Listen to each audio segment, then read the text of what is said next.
మన ప్రభు అయిన యేసు క్రీస్తు నామంలో కూడి వచ్చిన ప్రతి ఒక్కరికి వందనాలు తెలుపుకుంటూ, దేవుడు ఈ దినమున మనతో మాట్లాడుతున్న మాటలను మనం చక్కగా వాటిని ఆలోచిస్తూ వాటి పోలికగా మన జీవితాలను నడిపించుకుందాం.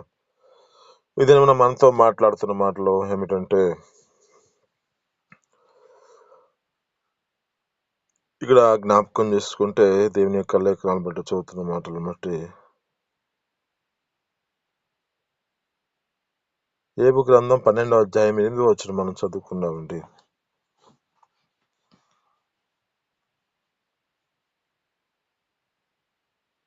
యోబు గ్రంథం 12వ అధ్యాయం 8వ వచనం.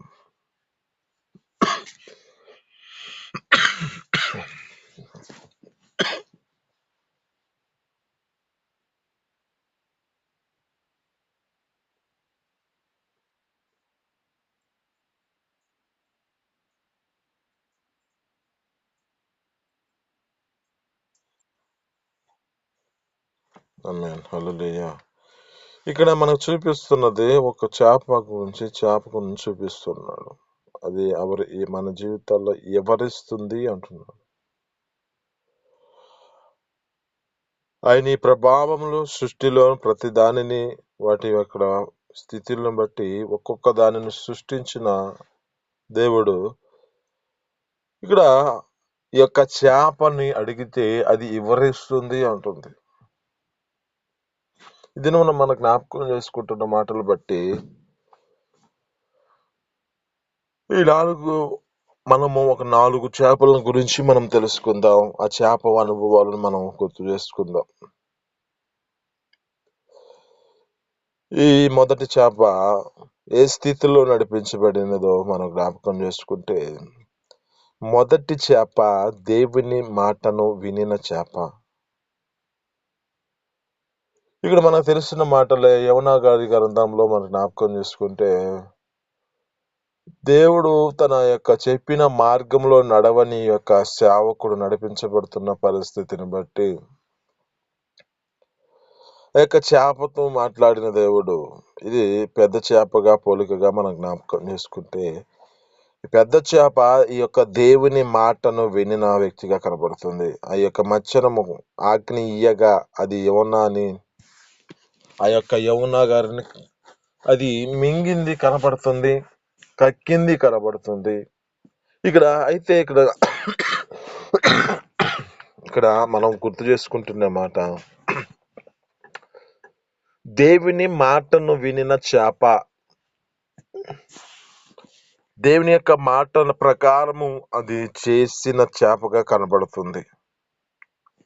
అంటే యోనా గారు తప్పు చేసిన పరిస్థితిని బట్టి అక్కడున్న ఆ సంకల్పము దేవుని యొక్క తలంచుకుంటూ ఆ వ్యక్తి చేసిన అవిధేయతను గుర్తు చేసుకునడానికై, అతడు విధేయుడిగా చేయబడడానికై ఇది అక్కడ ఆ చేప ఆ దేవుని మాట వినిన దాన్ని బట్టి దేవుని క్రియ జరిగించబడింది. ఆమేన్, హల్లెలూయా. ఈ దినము నీతో మాట్లాడుతున్న మాటను బట్టి మనము కూడా ఆ దేవుని యొక్క మాట ప్రకారం మనం జీవించగలిగితే, ఆ దేవుని యొక్క మాట ప్రకారం నశించిపోతున్న ఆత్మని మనం పట్టుకుంటే, వారిని మనం పట్టబడితే, వారి జీవితాల్లో మనం తీసుకొస్తే, వారి హృదయాలలో దేవుడు మార్పు కలుగజేసి వారి ద్వారా ఒక గొప్ప అద్భుత ఆశ్చర్యకార్యాలు జరిగించగలిగిన దేవుడు మన దేవుడు. ఆమేన్, హల్లెలూయా. అంటే ఇక్కడ ఈ చేపని జ్ఞాపకం చేసుకుంటే, దేవుని మాట ప్రకారం జీవించగలిగి, దేవుని యొక్క మాట ప్రకారము ఆ యొక్క చేప ఆ యొక్క యోనా గారిని మృంగిన దాన్ని బట్టి ఆ యొక్క వ్యక్తి అవిధేయతగా తన జీవితాన్ని నడిపించుకున్న వ్యక్తి విధేయతను చూపించిన వాడే దేవుని సన్నిధిలో ప్రార్థించిన వాడిగా కనబడుతున్నాడు. రెండవదిగా మనం జ్ఞాపకం చేసుకుంటే, ఇది చిన్ని చేపే, కానీ ఈ చేప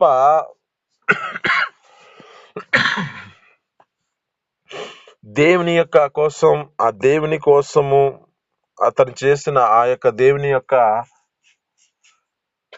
ఆ సన్నిధిలో కావలసిన ఆ యొక్క వ్యక్తికి కావలసిన ధనాన్ని అనుగ్రహించిన చేప ఇది. మనం జ్ఞాపకం చేసుకుంటే ఏమంటూ ఉంటుంటే ఆ యొక్క వ్యక్తితో ఆ యొక్క శిష్యుడు వచ్చి చూస్తున్నాడు, అదే పేతురు గారు చూస్తున్నాడు, అయ్యా మనము ఈ యొక్క పన్నును చెల్లించాలి కదా, చెల్లించాలా అని చెప్పి అడుగుతున్న సమయంలో దేవునిది దేవునికిని, ఆ దేవుని యొక్క పన్నును వారు చెల్లించండి, దేవునిది మనది చెల్లించండి అని చెబుతూ ఉన్నాడు. అయితే ఏ పరిస్థితులు బట్టి ఈ మాట చెప్పుకుతూ ఉన్నాడంటే, పలానా ప్రాంతానికి వెళ్ళు, నువ్వు వెళ్ళి ఆ యొక్క ప్రదేశంలో నువ్వు ఆ గాలము వేయి, మొదట నీకు పైకి వచ్చిన చేపను పట్టుకో, దాని నోరు తెరువు, ఆ తెరిచిన ఎడల దానిలో ఒక షెకేలు దొరుకును, దానిని తీసుకొని నా కొరకు నీ కొరకు వారికి ఇమ్మమని అతనితో చెప్పాను అంటున్నాడు. అంటే ఇక్కడ జ్ఞాపకం చేసుకుంటే ఈ చేప ఎలాంటిది అంటే వారికి కావలసిన ధనాన్ని అనుగ్రహించినదిగా కనబడుతుంది. అంటే దేవునికిని ఆ యొక్క పేతురుకిని కావలసిన ధనాన్ని అనుగ్రహించి వీరు ఆ యొక్క పన్నును చెల్లించడానికి కారణమవుతుంది. ఇది అంటే దేవుని కోసము చేసిన ఈ యొక్క దేవుని కోసము తన జీవితంలో ధనాన్ని సమకూర్చిన ఒక చేపగా కనబడుతుంది. అంటే మన జీవితాల్లో కూడా జ్ఞాపకం చేసుకుంటే దేవుని కోసము అతని యందు శిష్యుడుగా మార్చబడిన ఆ యొక్క పేతురు కోసము ఇక్కడ స్థితిని బట్టి జ్ఞాపకం చేసుకుంటే మనం కూడా ఏం చేయబడాలంటే దేవుని యొక్క సన్నిధిలో ఆ దేవుని యొక్క కొరకు నిలబడిన సేవకుల కొరకు మనము దేవుని యొక్క సన్నిధిలోనికి ఈ ధనమును తీసుకొచ్చి పోషించేవారుగా, ఈ ధనమును వారికి మనం అనుగ్రహించేవారుగా మన జీవితాల్లో నడిపించబడాలి. ఒకటి, దేవుని మాట ప్రకారము ఎవరైతే ఆ యొక్క దేవుని మాట ప్రకారం వినిన చేప, రెండవదిగా దేవుని యొక్క సన్నిధిలో ఆ దేవుని కొరకు ఆ యొక్క నడిపించిన యొక్క శిష్యుడిగా ఉన్న వ్యక్తి కొరకు ధనమును సమకూర్చే ఈ యొక్క చేపగా కనబడుతుంది. ఇక్కడ జ్ఞాపకం చేసుకుంటే ఇది ఇక్కడ అంటున్నమాట, పన్ను చెల్లించేందుకు ఆ పేతురు దగ్గరికి ఆ యొక్క యేసు దగ్గరికి వెళ్ళినప్పుడు ఏమిలో ఉన్నప్పుడు ఈ యొక్క వ్యక్తితో ఈ మాటలు చెబుతున్నాడు ఆయన. నువ్వు వెళ్ళి ఆ ప్రాంతంలో ఆ ప్రదేశంలో నువ్వు వెళ్ళి నువ్వు ఆ గాలం వేస్తే, సముద్రంలో వేస్తే ఏదైతే మొదట పడుతుందో దాని నోరు తెరుము అంటున్నాడు. గొప్ప అద్భుతం కాదండి. ఇక్కడ జ్ఞాపకం చేసుకుంటే అనేకమైన చేపలు ఉంటాయి, కానీ ఇక్కడ ఆ మొదటి చేపలోనే తన యొక్క షెకేల్, ఎప్పుడైతే షెకేల్ దొరికిందో ఆ షెకేల్ ద్వారా వారు ఆ పన్ను చెల్లించారు అని చెబుతుంది. ఇది నా కొరకును నీ కొరకును వారికి ఇమ్మమని ఆ యొక్క వ్యక్తులతో చెబుతున్నాడు. ప్రభువైన యేసుక్రీస్తు తన శిష్యులతో చెబుతున్నాడు.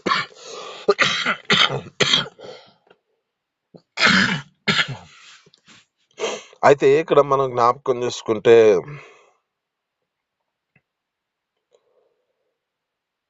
మన జీవితాల్లో కూడా దేవుని యొక్క సన్నిధిలో, అందుకే అంటున్నాడు కదా, నాకిచ్చి మీరు శోధించిన ఆకాశపు ఆకులు నింపి పట్టజాలను విస్తారమైన దీవెలతో నింపబడతారు అంటున్నాడు. ఇంకా లేఖనాలు బట్టి చదువుతున్న మాటలను జ్ఞాపకం చేసుకుంటే దేవుని యొక్క సన్నిధిలో అంటాడు, ఏమంటాడంటే నీ కొట్లలో ధాన్యం సమృద్ధిగా ఉండాలంటే, నీ ద్రాక్షారసం పైకి పొదిలి పారాలంటే నీవు దేవుని యొక్క సన్నిధిలో ఆ యొక్క నామమునకు నీకు ఆ యొక్క పదమ ఫలమును దేవుని యొక్క సన్నిధిలోనికి వచ్చి యెహోవాని గణపరచము అంటుంది. అంటే మనం దేవుని యొక్క సన్నిధిలోనికి ఆ ధనమును తీసుకొచ్చేవారుగా, ఆ ధనము వారి ద్వారా మన ద్వారా వారి కుటుంబమును దేవుడు ఆ యొక్క ఆర్థిక పరిస్థితులను మెరుగుపరిచేవారుగా అవి చేస్తాయి. మూడవదిగా జ్ఞాపకం చేసుకుందాం. మూడవదిగా ఇక్కడ మనం జ్ఞాపకం చేసుకుంటే ప్రభువైన యేసుక్రీస్తు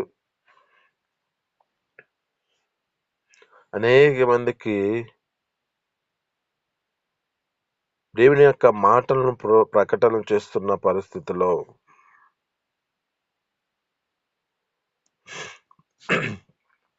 అక్కడ ఏమైతుంది అంటే ప్రభువైన యేసుక్రీస్తు వారిని చూసి ఇంకా అక్కడ అనేక మంది ఆ వాక్యమును వింటి వారి జీవితాల్లో ఏమైనా ఆహారం దొరికిద్దా అని వారు ఆశపడుతున్న పరిస్థితుల్లో ప్రభువైన యేసుక్రీస్తు అంటున్నాడు, ఇంకా ఈ యొక్క పరిస్థితిని బట్టి ఏమైనా మీ వద్ద ఉన్నదా అని చూస్తున్నప్పుడు ఇక్కడ ఏం దొరుకుతుందంటే ఒక కాల్చిన చేప కనబడుతుంది. ఈ కాల్చిన చేప దేనికి సాదృశ్యముగా అంటే దేవుని యొక్క సన్నిధిలో ఒక సాక్షార్థమై తమల జీవితాలలో దేవుని యొక్క సన్నిధిలో ఒక సాక్షార్థం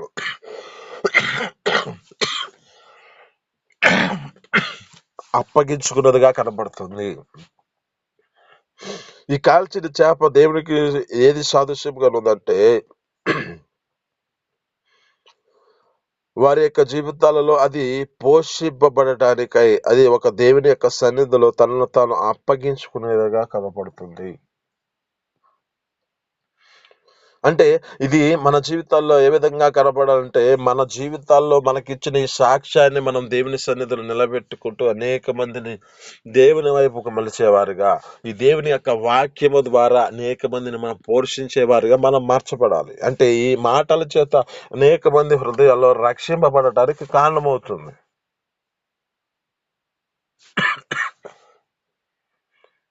అంటే ఈ యొక్క ఏం చేయబడినట్లు అంటే ఇది ఆ యొక్క సాక్షార్థమై జీవించాలి.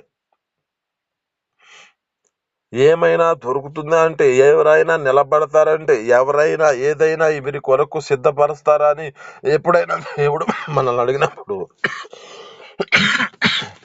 ఒక ఏషియా ప్రవక్త అంటున్నాడు, వీరి కొరకు ఎవరు పోతారంటే, నేను పోతాను అని చెప్పి ఏ విధంగా నిలబడినట్లుగా ఒక సాక్షిగా ఆ యొక్క వ్యక్తి నిలబడి ఆ దేవుని యొక్క ప్రజల మధ్యకి ఈ యొక్క వ్యక్తి నిలబడుతూ ఉన్నాడు ఏషియా ప్రవక్త. అదేవిధంగా మన జీవితాల్లో జ్ఞాపకం చేసుకుంటే వీరి కొరకు ఏమైనా దొరుకుతుందా అని దేవుడు అడుగునే సమయంలో ఈ కాల్చిన చేప ఆ వ్యక్తులను పోషించడానికి కారణమైంది. అంటే అక్కడ ఒక సాక్షార్థమై జీవించడానికి కారణమైంది. తన ద్వారా ఆహారము ఆ వ్యక్తులకు తెలియడానికి, ఆ వ్యక్తులకు తినటకు అది సాక్ష్యంగా మార్చబడింది. అంటే మన సాక్ష్యము అనేక మంది జీవితాల్లో ఒక ఆత్మ సంబంధమైన ఆహారముగా అది భుజించే విధంగా మార్చబడాలి. ఆమేన్, హల్లెలూయా. నాలుగవదిగా జ్ఞాపకం చేసుకుందాం. నాలుగవది ఏమిటంటే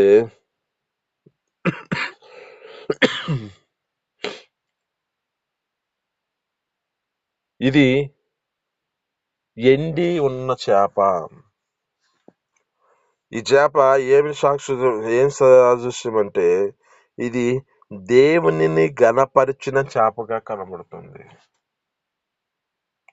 ఎలా కనబడుతుంది అంటే ప్రభు అయిన యేసుక్రీస్తు ఆయన ఏ విధమైన స్థితిలో నడిపించబడినప్పుడు ఎలా మార్చబడిందో జ్ఞాపకం చేసుకుంటే, ఆయన ఆ యొక్క రొట్టెలను ఆ 2 చేపలను ఏ విధంగా పైకి తీసుకొచ్చి పైకెత్తి కృతజ్ఞతాస్తుతులు చెల్లిస్తున్నాడు. అవి ఎప్పుడైతే వాటి కృతజ్ఞతాస్తుతులు చెల్లిస్తున్న భావం కనబడుతుందో అప్పుడు అవి దేవునిని ఘనపరిచినట్లుగా కనబడుతుంది, ఆయన స్తోత్రం చేసినట్లు కనబడుతుంది. ఆ రొట్టె విరిచినప్పుడు ఆయన శిష్యులకు ఇచ్చుచూ ఉన్నాడు. ఇవన్నీ వడ్డించినను ఆయన తృప్తి పొందిన తర్వాత కూడా అనేకమైన మిగిలి కనబడుతున్నాయి అంట. అంటే ఈ యొక్క దేవుని యొక్క నామార్థమై ఆయన కృతజ్ఞతాస్తుతులు చెల్లించుతూ ఉన్నాడు వాటిని పైకెత్తి. అంటే ఇది దేవుని నామమును ఘనపరచడానికి కారణంగా కనబడుతుంది. ఆ దేవుని యొక్క నామాన్ని ఆ యొక్క వ్యక్తి ఆ యొక్క కృతజ్ఞతాస్తుతులు చెల్లించే విధిగా ఆ యొక్క దేవుని యొక్క సన్నిధిలో ఆ ఘనముగా వేర్పరచబడిన దాన్ని బట్టి అక్కడ ఆ అనేక మందికి అది ఇస్తూ ఉన్నప్పుడు ఇంకనూ మిగిలిన స్థితి కనబడుతుంది. అంటే ఇది దేవుని యొక్క ఘనతకు కారణమవుతున్న స్థితి కనబడుతుంది.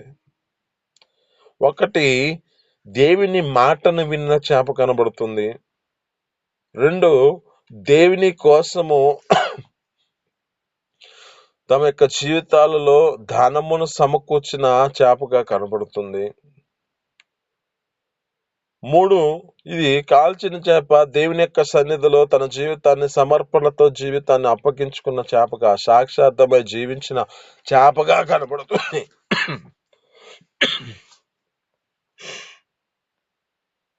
4, ఈ యొక్క ఎండిన చేపగా, అంటే ఇది దేవునిని ఘనపరిచిన చేపగా కనబడుతున్నది. మన జీవితాలలో వీటి యొక్క స్థితిని బట్టి మన ఆత్మీయత అర్థం చేసుకునే పరిస్థితుల్లోకి మనం వద్దాం. ఏదో చేప అని చెబుతున్న పరిస్థితిని బట్టి ఏదో చేప అనుకుంటాం కాదు, కానీ మనం ఆత్మీయత స్థితిలోని దీనిని అర్థం చేసుకుందాం. దేవుడు మన ద్వారా చేయవలసిన పనులన్నిటినీ, దేవుడు మన పట్ల చేయాల్సిన పనులన్నిటినీ చెయ్యగలిగినట్లుగా మన జీవితాలను అప్పగించుకుందాం. ఎందుకంటే ఒకటి, ఆ దేవుని మాటను వింటే ఆ చేప వలన అక్కడ గొప్ప అద్భుతం జరిగింది. ఒకవేళ ఆ చేప ఆ సముద్రంలో లేకపోతే యోనా గారు చనిపోయేవాడు. దేవుని యొక్క పని జరిగించబడేది కాదు. ఆ దేవుని యొక్క క్రియ అక్కడ జరిగించబడేది కాదు. ఆ ప్రాంతానికి వెళ్ళి, నినివే పట్టణానికి వెళ్ళి ఆయన ప్రకటిస్తూ ఉన్నాడు. ఆ ప్రకటిస్తున్నాడంటే ఇతడు మరలా ఆ చేప కడుపులో ఉన్నదాన్ని బట్టి ఆ యొక్క వ్యక్తి ఆ పైన మరలా ఆ యొక్క భూమి మీదకి కక్కబడిన దాన్ని బట్టి కదా ఈ యొక్క దేవుని యొక్క మాటను ప్రకటించడానికి కారణమైంది. ఈ దినము నీతో మాట్లాడుతున్న మాటను బట్టి దేవుని మాట ప్రకారము ఎన్నిన చేప ఎవరైతే మార్గం తప్పిపోతున్నారో వారిని రక్షిస్తూ వారిని నడిపిస్తే చాలు, తర్వాత వారు అనేక మందిని రక్షించడానికి కారణమవుతుంది. అది నీ ద్వారా కావాలి. ఆ చేపగా నువ్వు మార్చబడాలి. దేవుని యొక్క సన్నిధిలో ఆయనను పోషించే చేపగా, ఆయన కొరకు ఆ ధనమును సమకూర్చే చేపగా మన జీవితాల్లో మార్చబడాలి. ఆయన సాక్షార్థమై జీవించే చేపగా నువ్వు కనపడాలి. ఆయనను గణపరిచే చేపగా నీ జీవితం నడిపించబడాలి. మన జీవితాలు ఏ స్థితిలో నడిపించబడుతున్నాయో, మన జీవితాల్లో కొన్ని పరిస్థితులను బట్టి దేవుని మాటను విడిచిపెట్టి తిరుగుతూ ఉంటాం. అది దేవుని మాటను మనం విడిచిపెట్టిన దాన్ని బట్టి మన ద్వారా చేయవలసిన క్రియ, మన ద్వారా చేయవలసిన పని ఆగిపోతుంది. మనం దేవుని కొరకు తీయడానికి వెనకాడుతూ ఉంటాం. ఆ యొక్క వెనకాడుతున్న పరిస్థితిని బట్టి ఆ దేవుని యొక్క సన్నిధిలో కొరత అనేది కనపడుతుంది. ఇక్కడ ఏమంటున్నాడు, నా మందిర ఆహారంలో సమృద్ధిగా ఉన్నట్లుగా మీరు నా ధననిధిలోకి తీసుకురండి, నాకిచ్చి శోధించండి, ఆకాశపు వాకిళ్ళపై పట్టజాలని విస్తారమైన దివలతో మిమ్మల్ని నింపుతానంటున్నాడే. ఇక ఈ చేప ఈ యొక్క షకేల్ నుంచి వారికి ఉన్న పరిస్థితిని, ఆర్థిక పరిస్థితిని మెరుగుపరిచింది. వారి జీవితాల్లో ఏ పరిస్థితిలో అక్కడ ధనం లేని పరిస్థితి సేవకుడికి. ఆ సేవకుడి యొక్క జీవితంలో ఆ ఆర్థిక పరిస్థితిని మెరుగుపరచడానికై ఈ యొక్క చేప ఏర్పరచబడినట్లుగా మన జీవితాల్లో కూడా ఈ సేవకుల యొక్క జీవితాల్లో ప్రత్యేకమైన స్థితిలో వారిని నడిపించబడుతూ ఉంటారు. వారు మన కొరకై సమర్పణ కలిగిన వారు కూడా ఉంటారు దేవుని సన్నిధిలో. అంటే వారి జీవితాలు ఇంకా వేటికి ఆస్తులు సంపాదించుకోవాలి, ధనము సంపాదించుకోవాలనే మనసు ఉండేది కాదు, మనసు ఉండదు.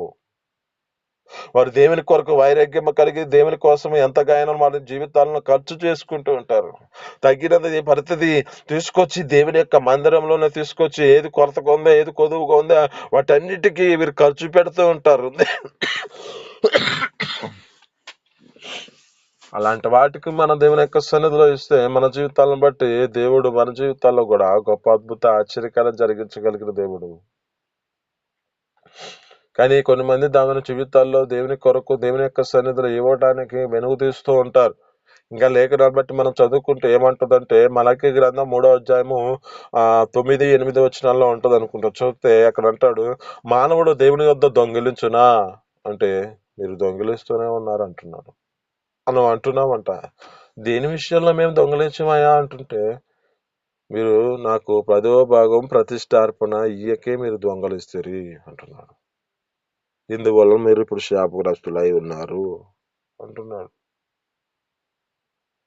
శాపగ్రస్తమైన పరిస్థితుల్లోకి ఎందుకు వెళ్ళిపోతుందంటే, మనిషి తమ జీవితాల్లో సంపాదించిన సంపాదనలో దేవుని యొక్క సన్నిధిలో నమ్మకంగా జీవించలేని పరిస్థితి. ఇక్కడ జ్ఞాపకం చేసుకుంటే ఈ మాటలు బట్టి, మీకు చెబుతున్న మాటలు బట్టి, మీరు ధనం మీద ధనం అని చెప్తున్న పరిస్థితిని బట్టి ఎప్పుడు సేవకుడిని ఊరక అంచనా వేసుకోవద్దు. ఒక మాట చెబుతున్నాను, ఏమంటున్నానంటే, దేవుడు ఒక మాట చెబుతూ ఉన్నాడు. ఏమంటాడంటే, నీకు కలిగిన దానిలో ప్రథమ ఫలం ఏమంటున్నాడు, నీకు కలిగిన దానిలో దశమ భాగం అంటున్నాడు. ఇక్కడ జ్ఞాపకం చేసుకుందాం ఒక మాట. ఏమంటారంటే, పోస్ట్ కలిగినది అంటే మనం సంపాదించిన ఒక 100 రూపాయలు సంపాదించామనుకో, దీనిలో ఎంతవరకు అంటే ప్రథమ ఫలము దశమ భాగము అంటే మొదటిది చివరిది దేవుడు ఏం చేస్తున్నాడంటే అడుగుతూ ఉన్నాడు. ఇవి ఎందుకు అడుగుతున్నాడంటే, నీకు కలిగిన మధ్యలో ఒక ధనం ఉందే, దీనిని ఏ మాత్రము నీ చేతిలో నుంచి బయటికి ఎవరు లాక్కకుండా అది దేవుని యొక్క సన్నిధిలో కాపుదలగా ఉండడానికి ఇది కారణమవుతుంది. అంటే నీ జీవితంలో ఏం చేయాలంటే, ఈ ప్రథమ ఫలము దేవుని యొక్క సన్నిధిలో ప్రతిష్టార్పణ అంటే దశమ భాగము దేవుని సన్నిధిలో ఇస్తే, నీకున్న ఈ ధనము మధ్యలో ఉన్న ధనాన్ని ఆయన దానిని సురక్షితంగా ఉంచడానికి కారణమవుతుంది. ఆమేన్, హల్లెలూయా. అంటే మన జీవితాల్లో ఆ దీవెనకరమైన మన స్థితిలో నిలబెట్టుకుందాం. ఈ మాటలు మీ వినికిడిలో దీవించి ఫలించును గాక. ఆమేన్. చిన్ని ప్రార్థన. పరిశుద్ధుడా, జీవాధిపతి, ఆశ్చర్యకరణ, మహోన్నతుడకు స్తోత్రాలు తండ్రి. మీ అపారమైన ప్రేమ చేత ఈ ఉదయకాలం మీరు మాట్లాడిన మాటను బట్టి నీకు స్తోత్రాలు తండ్రి. అయ్యా, మీ సన్నిధిలో మీరు మాట్లాడిన మాటలు బట్టి నీ స్తోత్రాలు తండ్రి. ఈ దినమున తండ్రి అయ్యా మాకు తండ్రి గుర్తు చేసిన నా తండ్రి 4 చేపలు మేము గుర్తు చేసుకున్నాం తండ్రి. అయ్యా, ఈ యొక్క 4 చేపల అనుభవాల్లో ఏ పరిస్థితుల్లో ఉన్నాయో వాటి జీవితాల్లో మీరు మాకు గుర్తు చేసిన దాన్ని బట్టి నీ స్తోత్రాలు తండ్రి. అయ్యా, నా తను ఒక పెద్ద చేపగా కనపడుతున్నా అయ్యా, నీ మాట ప్రకారం అయ్యా వినిన చేపగా ఒక వ్యక్తి కనబడుతుంది నా తండ్రి. ఆ చేప బట్టే మా జీవితాల్లో కూడా నీ మాట ప్రకారం జీవిస్తూ మా ద్వారా అనేక మంది రక్షించే కృపను మాకు దయచేయండి అయ్యా. స్తోత్రాలు తండ్రి. అలా నా తను ఒక చిన్న చేప కనపడుతుంది తండ్రి. అయ్యా నా తండ్రి, అది నా తండ్రి నీ కొరకు నా తండ్రి ఒక ధనమును సమకూర్చి నీకున్న ఆర్థిక పరిస్థితులను మెరుగుపరుస్తుంది కనుక అటు కృపను మాకు కూడా అనుగ్రహించి నీ సన్నిధిలో ఉన్న సేవకులు నా తండ్రి అయ్యా వారికి ఉన్న ఆర్థిక పరిస్థితులన్నిటి మెరుగుపరిచే కృపను మాకు దయచేయండి. అలా నా తండ్రి కాల్చిన చేప కనబడుతుంది అయ్యా, నీ సాక్షార్థమై అయ్యా నీ కొరకై సాక్షిగా నిలబడుతున్న స్థితి కనబడుతుంది. దీనిని బట్టి నా తండ్రి అక్కడ ఉన్న వారి అందరూ తండ్రి జీవితాల్లో నా తండ్రి అయ్యా వారి పరిస్థితులన్నింటినీ అయ్యా ఆత్మ సంబంధంగా ఆహారము భుజించినట్లుగా సాక్ష్యమును వారి జీవితాల్లో అనేక మందికి ఒక దీవెనకరమైన స్థితిని కలగజేస్తుంది. అటు కృపను మాకు కూడా అనుగ్రహించి మీ సన్నిధిలో సాధించండి అయ్యా. అలా తండ్రి ఎండిన చేప అలా తండ్రి నిన్ను గణపరిచినదిగా కనబడుతుంది అయ్యా, నీకు కృతజ్ఞత స్తుతులు చెల్లించిందిగా కనబడుతుంది. అట్టి కృపను మాకు జీవితాల్లో కూడా మీరు అనుగ్రహించి మీ సన్నిధిలో సహాయం చేయమని యేసు పరిశుద్ధ నామమున అడిగి పొందుకొని జీవిస్తున్నాం తండ్రి. ఆమేన్.